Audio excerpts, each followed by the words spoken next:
Hello students, আজকে আমরা এই ভিডিওতে দশম শ্রেণী বাংলা জ্ঞানচক্ষু এই গল্পটি নিয়ে আলোচনা করব। তো এই ভিডিওতে আমরা 1 ও 2 মার্কের সমস্ত প্রশ্নগুলো দেখে নেব এবং পরবর্তী ভিডিওতে এই অধ্যায়ের সমস্ত বড় প্রশ্নগুলো নিয়ে আলোচনা করব। অতএব তোমরা চ্যানেলটিতে নতুন হলে অবশ্যই সাবস্ক্রাইব করে নাও এবং পাশে থাকা বেল আইকনটিকে প্রেস করে নাও, যাতে পরবর্তী ভিডিও নোটিফিকেশান খুব সহজে পেয়ে যেতে পারো। তো শুরু করা যাক আজকের ভিডিও। প্রথম প্রশ্ন কি বলছে দেখে নাও। কই পড় লজ্জা কি, পড় সবাই শুনি, এই কথাটি কে বলেছিল? এই কথাটি বলেছিল তপনের মা। তোমরা উত্তরগুলো পূর্ণ বাক্যে লিখবে। পরের প্রশ্ন, ছোট মাসি প্রসন্ন চিত্তে বসে কি খেয়েছিল? ছোট মাসি প্রসন্ন চিত্তে বসে ডিম ভাজা ও চা খেয়েছিল। পরের প্রশ্ন, মেসোমশাই কি পান করেছিলেন? মেসোমশাই কফি খেয়েছিলেন বা কফি পান করেছিলেন। পরের প্রশ্ন, তপনের হাত আছে কথাটির তাৎপর্য কি?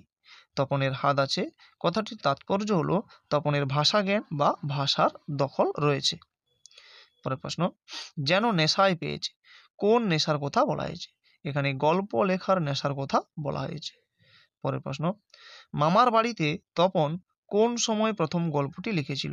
মামার বাড়িতে তপন দুপুরবেলা গল্পটি লিখেছিল। পরের প্রশ্ন, গায়ে কাঁটা দিয়ে উঠল তপনের, গায়ে কাঁটা দেওয়ার কারণ কি? এই প্রশ্নটি খুব ইম্পর্টেন্ট। গায়ে কাঁটা দেওয়ার কারণ হলো স্বরচিত গল্প পাঠের অনুভূতি। পরের প্রশ্ন, ঠাট্টা তামাশার মধ্যে তপন কয়টি গল্প লিখেছে? ঠাট্টা তামাশার মধ্যে তপন 2-3টি গল্প লিখেছে। পরের প্রশ্ন, আমাদের থাকলে আমরাও চেষ্টা করে দেখতাম, উদ্ধৃত উক্তিটির বক্তাকে। এই প্রশ্নটিও খুব ভালো করে দেখে রাখবে। উদ্ধৃত উক্তিটির বক্তা হলেন মেজ কাকা। পরের প্রশ্ন, শুধু এটাই জানা ছিল না, অজানা বিষয়টি কি? অজানা বিষয়টি হলো লেখক যে বাবা কাকার মতো একজন সাধারণ মানুষ, এটা তপনের নিকট লেখক মেসোমশাইকে দেখার আগে জানা ছিল না। পরের প্রশ্ন, তপন নিজের লেখা গল্পটি পড়ে কেমন অনুভূতি লাভ করেছিল? তপন নিজের লেখা গল্পটি পড়ে দুঃখিত ও অপমানিত হয়েছিল। পরের প্রশ্ন, পৃথিবীতে এমন অলৌকিক ঘটনাও ঘটে, অলৌকিক ঘটনাটি কি? অলৌকিক ঘটনাটি হলো তপনের লেখা গল্প ছাপা হয়েছে এবং তা হাজার হাজার ছেলের হাতে ঘুরে বেড়াবে। পরের প্রশ্ন, তপনের লেখা গল্পটি কোন সম্পাদনায় ছাপা হয়েছিল? এই প্রশ্নটি খুবই গুরুত্বপূর্ণ। তপনের লেখা গল্পটি সন্ধ্যা তারা পত্রিকায় প্রকাশিত হয়েছিল। পরের প্রশ্নটিও যথেষ্ট গুরুত্বপূর্ণ। বুকের রক্ত ছলকে ওঠে তপনের, কখন তপনের বুকে রক্ত ছলকে ওঠে? ছোট মাসি ও মেসো বেড়াতে এলে হাতে এক সংখ্যা সন্ধ্যা তারা দেখে তপনের বুকের রক্ত ছলকে উঠেছিল। পরের প্রশ্ন, তপনের প্রকাশিত গল্পের নাম কি ছিল? তপনের প্রকাশিত গল্পের নাম ছিল প্রথম দিন, গল্প শ্রী তপন কুমার রায়। পরের প্রশ্ন, তোমার গল্প আমি ছাপিয়ে দেব কথাটি কোথায় উঠেছিল? কথাটি উঠেছিল বিকেল বেলায় চায়ের টেবিলে।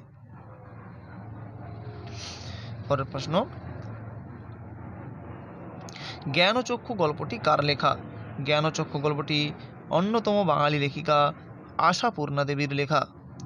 পরের প্রশ্ন, আশাপূর্ণা দেবী কোন কোন পুরস্কার লাভ করেছিলেন? আশাপূর্ণা দেবী রবীন্দ্র পুরস্কার, সাহিত্য আকাদেমি পুরস্কার, জ্ঞানপীঠ পুরস্কার লাভ করেছিলেন।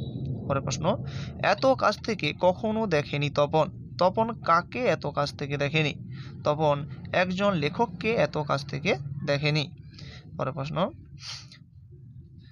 তপনের মেসোমশাই পেশায় কি করতেন? তপনের মেসোমশাই ছিলেন একজন প্রফেসর, সেই সঙ্গে তিনি লেখালেখির কাজও করতেন, অর্থাৎ তিনি একজন লেখকও বটে। পরের প্রশ্ন, দুপুরবেলা সবাই যখন নিথর নিথর তখন, এখানে একটু মিস্টেক হয়ে গেছে, তোমরা কারেকশন করে নেবে, এখানে তপন হবে, ঠিক আছে? এখানে তোমরা তপন করে নেবে। তখন তপন কি করে? তপন 3 তলায় গিয়ে গল্প লিখে। পরের প্রশ্ন, মেসো অবশ্য মৃদু হাসলেন, মৃদু হাসার কারণ কি? মৃদু হাসার কারণ তিনি তপনের লেখাটি একটু আধটু কারেকশন করে দিয়েছিলেন। তো এই অধ্যায়ের এই কয়েকটি শর্ট প্রশ্ন করে নিলেই কিন্তু আর বেশি কিছু করতে হবে না। তো এরপরে 2 মার্কের প্রশ্নগুলো দেখে নাও। প্রথম প্রশ্ন কি বলেছে দেখো, এ বিষয়ে সন্দেহ ছিল তপনের, কোন বিষয়ে তপনের সন্দেহ ছিল? একজন লেখকের আচার ব্যবহারও যে আর 5টা সাধারণ মানুষের মতোই হয়ে থাকে সেই বিষয়ে তপনের সন্দেহ ছিল। পরের প্রশ্ন, গল্প প্রকাশিত হলে যে ভয়ঙ্কর আহ্লাদটা হবার কথা সে আহ্লাদ খুঁজে পায় না। উদ্দিষ্ট ব্যক্তির আহ্লাদিত না হওয়ার কারণ কি? উদ্দিষ্ট ব্যক্তির আহ্লাদিত না হওয়ার কারণ, প্রথমত তপনের মেসোমশাই তার লেখা গল্পটি আগাগোড়া পরিবর্তন করে দিয়েছিলেন।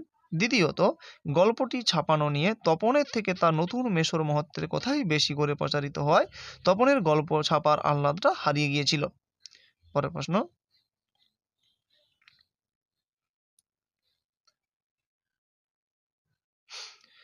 তপন অবশ্য মাসির হইচইতে মনে মনে পুলকিত হয়। তপনের পুলকিত হওয়ার কারণ কি?